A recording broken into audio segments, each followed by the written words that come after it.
Tonight, more than 300 people defrauded out of over $500,000 in a large-scale taxi scam. Assalamu alaikum and good evening. This is Muslim News Canada on Muslim Network TV. I'm Elia Batul. Prime Minister Mark Carney has announced today Canada will adjust its counter-tariffs on steel and aluminum starting July 21st.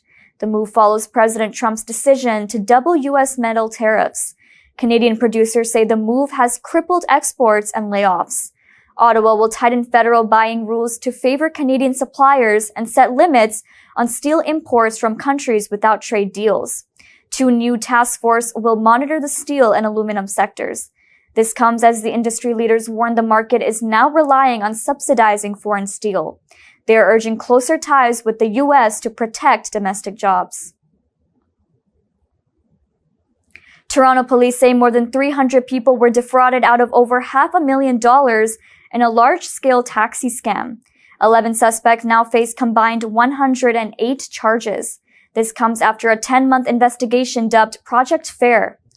Police allege fake taxi drivers swapped victims' cards and PINs to make fraudulent purchases and withdrawals.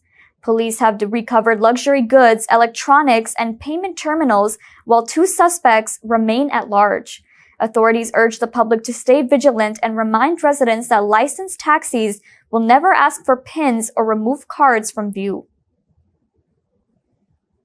U.S. President Donald Trump says he will decide within 2 weeks whether to attack Iran. Israel's defense minister has openly declared the elimination of Iran's supreme leader as a war objective. This comes as Iranian missile strikes have damaged multiple sites in Israel, including a hospital. Israeli forces, on the other hand, have targeted Iran's Arak nuclear facility. The death toll continues to rise. More than 240 Iranians have died, including women and children. 24 have been killed in Israel. Iran's government has pledged full support for rebuilding residential areas hit by Israeli attacks. Pakistan's Army Chief Field Marshal Asim Munir has met with a visiting U.S. congressional delegation to discuss regional security and defense ties. Both sides have signed a MOU to expand training collaboration in information technology. The U.S. lawmakers have praised Pakistan's role in combating terrorism and reaffirmed support for cooperation in security, trade, and economic development. That's all from our Toronto studios.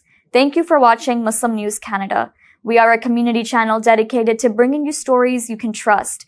Please like, share, and subscribe to our content. You can also comment to let us know what you think of our coverage. You can donate now by visiting muslimnetwork.tv/donate. For more content, keep watching Muslim Network TV. Salam.